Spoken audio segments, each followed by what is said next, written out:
Game week 2 for Chelsea is done and 5-1 against West Ham. Crazy, crazy scenes.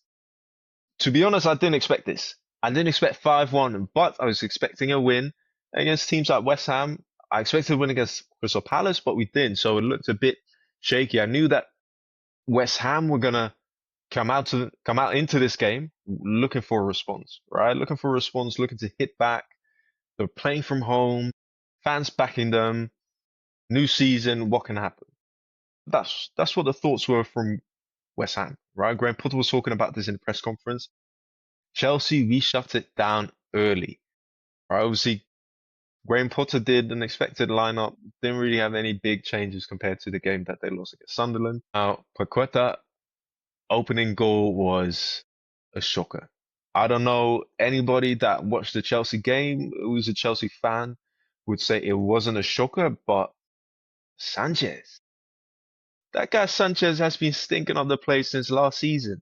I feel like he hoodwinked us, like Men in Black, when he tried to flash us during the summer, did some good performances, and now he's back to normal Sanchez, Prem Sanchez. Yeah, I feel like over the summer during the Club World Cup, we kind of forgot his performances or how bad it was.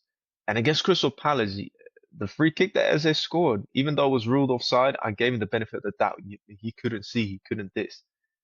But I went straight towards it. He didn't get a touch on it. Again, now the shot from Paqueta, he didn't get a touch on it. What is going on, Sanchez? You need to like something has to change. But luckily the boy stepped up. I expected more energy, and more energy was there. The vibes were good, the energy was good, the connection between defense, midfield, attack was good.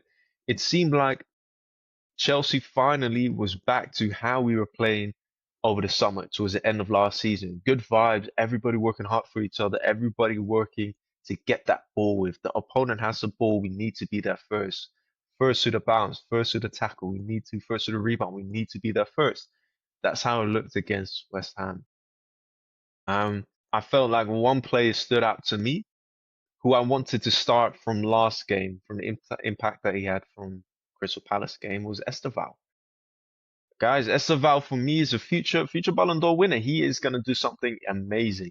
All right, like you have to watch this space. If you're not watching Chelsea already, make sure you watch us because Estevao is a future Ballon d'Or winner. I feel like he'll win Young Player of the Year. He is that good. Like when you watch him play, he has the hunger, he has that drive, determination.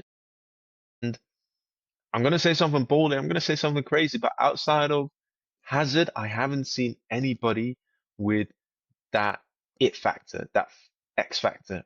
Do you know what I mean? Like that factor that can pull a team up. If something isn't happening, if the game is a bit cagey, he will make stuff happen. And Esteban was trying to make stuff happen.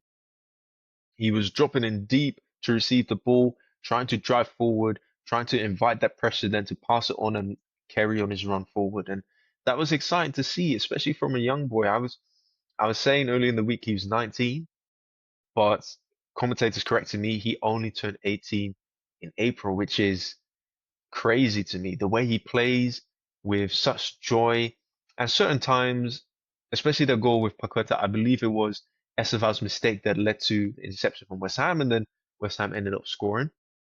But he is still young. He still has a lot to learn, and it's a bit of immaturity from him from on that side. I believe he tried to do like a back heel. West Ham intercepted that quite easily, but other than that, he plays with such joy, such energy, such vibes that it's good. He's hungry. He plays like he's still in the favela. He's playing very, very good, and that's something that our team was missing last season and the season before. Now, someone else that I want to give their flowers is Chalobah, guys. Like Chalobah has played fantastic.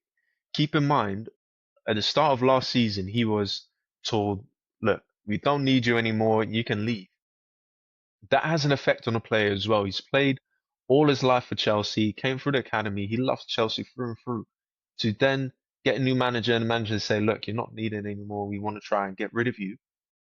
He ended up going on loan to Crystal Palace and then being pulled back into Chelsea and being basically one of our main defenders that we relied on to get us at Champions League from last season because, in my opinion, Chalobah was one of the reasons, or maybe the reason for us to get that Champions League position last season and to have that good of a spell in the Premier League as well as the Conference League last season because we were struggling with a defense. We had injuries. And then as soon as Chalobah came on, bring that maturity, even though he's still very young, he's played and he has so much experience already that our defense just grew from that and improved immensely just because of Chalobah. And then this season and over the summer, how he's performed in the Club World Cup, how he's come on against Crystal Palace in the first game, West Ham in the second game, he deserves so much praise as well. I just want to say that, guys. So Chalobah, clap for me. You've played amazing. Now, let's have a look at some of the FOTMOB rankings that they gave the Chelsea players. Some maybe we agree with, some we might not agree with. So let's jump into this. Let's start with Sanchez. Sanchez in goal 6.4. That is he's lucky to get a 6 for me. Lucky to get a 6. Like again, similar rating against Crystal Palace, but he could have stopped the first goal from Qatar easily. There were some moments that I felt like Sanchez needed to wake up a bit more, and I feel like it's a tricky one because I will give him this. Some of the passes that he did were very, very good, right? And I believe that is why Maresca likes Sanchez as well, because when he plays Sanchez, the defenders pass it to Sanchez. Sanchez has time on the ball and then pings it forward to Estevao, Neto, or just to the sides, right back, left back as well, or even to the left, right? But some of Sanchez's passing abilities are very, very good for a keeper. Now, his goalkeeping abilities, what he's paid to do and what he's actually meant to do, yeah, not so good. And I feel like for that, that outweighs anything. We saw that last season already. We could have won so many more games if it wasn't for Sanchez. Some of the mistakes that he was making was just so unnecessary. So 6.4 for me is very, very generous. Very generous. Now, Cucurella, Tosin, Chalobah, I felt like they had good rate, all fair ratings. Maybe Gusto on the right hand side, I'll give him like a 7, but again, decent rating, not too far off. One thing I want to mention as well is that Tosin, when we look at our back line, Tosin was one of the players that we missed from the game at Crystal Palace. I knew as soon as I heard Maresca say that he's available, I knew that there was no doubt that he would start that game. And it was good to see Fofana join into the team as well towards the end of the first season. End of the first game, the 70th minute. It was good to see him being subbed on as well. Seeing him to be able to see what he can do, what he's capable of, and just getting him used to how the team plays again, the tempo of the Prem, the physicality of things as well. Like it's good to see because in my opinion, Fofana is a lot better or has the potential to be a lot better than Tosin, but he's been very unfortunate with injuries. All right. But other than that, Fofana is a key player for us and is a very, very good prospect. So I'm expecting him to see in a game against Fulham, expect him to do a lot better and see him play a lot more game time actually. Hopefully he can get just one half in or a bit more than he played against West Ham. Now midfield, for me, all the ratings are good. Maybe I'd give Fernandez a little bit higher than a 7.6, but again, midfield hasn't changed from the way we played at Crystal Palace, only with Joao Pedro in there. It is going to be interesting to see how Palmer's injury is, what it actually is, and how long he is going to be out for. Hopefully, he'll be able to recover during the week and then play for us against Fulham again. But when you've got Joao Pedro, you don't have to worry because Joao Pedro has shown us that he can do it in the 9 position, outside, on the flanks, the right wing, left wing, and even as a 10, as he did against West Ham. Joao Pedro is one of those players that for us is going to be an outstanding player and a huge player for us when we look at what we want to achieve for this season in the Premier League.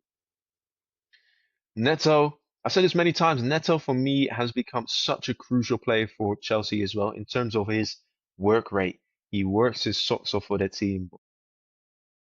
He is one of those players where he doesn't always need to have a goal, doesn't need to have an assist, but he does the dog work on the left-hand side. There was moments that Wan-Bissaka went past Cucurella, when Cucurella overlapped, and then it wasn't Caicedo that stepped in left back or Tosin that cut in a bit more to the side.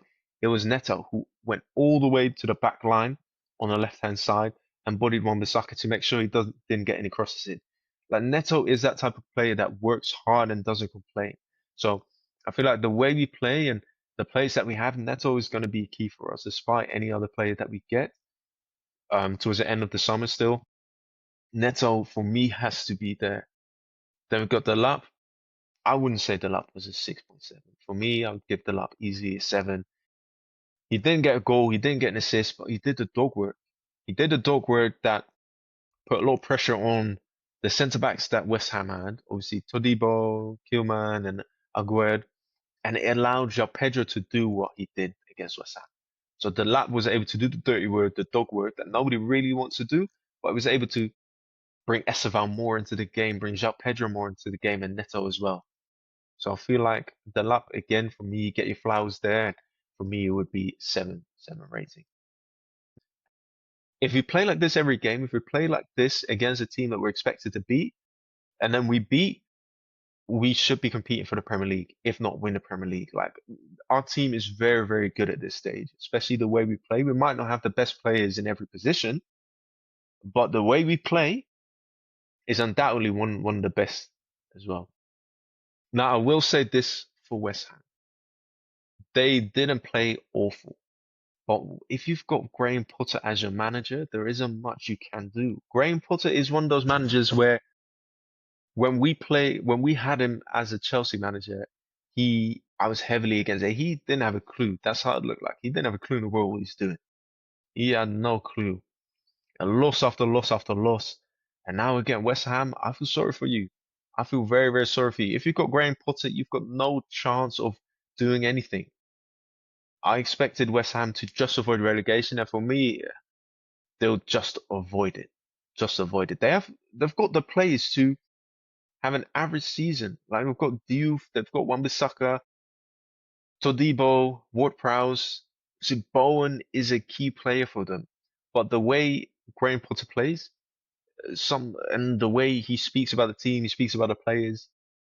Once it turned 3-1, it was like a training match. A training match where we're just practicing our play, enhancing the way we play, playing out from the back, inviting pressure and playing out through their midfield, the final thirds. Obviously, we've got Neto there on the side, Estevao on the sides, which we like to play through as well. And that was it really. After the 3-1, it was just practicing how we play, getting more minutes for the young boys as well. See, Andres Santos came on where we brought off the lap, where it was like, look, just need to solidify the game, bring him on in midfield and see what we can do there. Joao Hato came on as well. I feel like Hato still had to get used to obviously the Premier League tempo, and he's still young, and he will get used to that. Reece James, again, just to solidify the defense. So it was good to see the boys being brought in. Now, next game is against Fulham. Fulham is not the same team as Crystal Palace and the same team as West Ham. Now, Fulham is going to bring their own challenges, right? They're not the same team as West Ham. They're not the same team as Crystal Palace. So we need to be able to bring the same energy as we did against West Ham. And I expect nothing less than a huge win, a similar scoreline, to be honest, against Fulham. But we need to bring the same energy. I want to see Estevao play again. It's going to be interesting to see Joao Pedro play there again. Hopefully, Palmer is not going to be injured for too long. Hopefully, he can recover this week and then start again against Fulham, refreshed on 100%. Now, let me know your thoughts on what you think the scoreline is going to be against the game to Fulham. Do you agree with some of the player rankings that we discussed today? Who do you think was the best player against West Ham? Should we have scored more? What do you think the Lap's best quality is in the Chelsea team so far? Thank you for watching. Peace.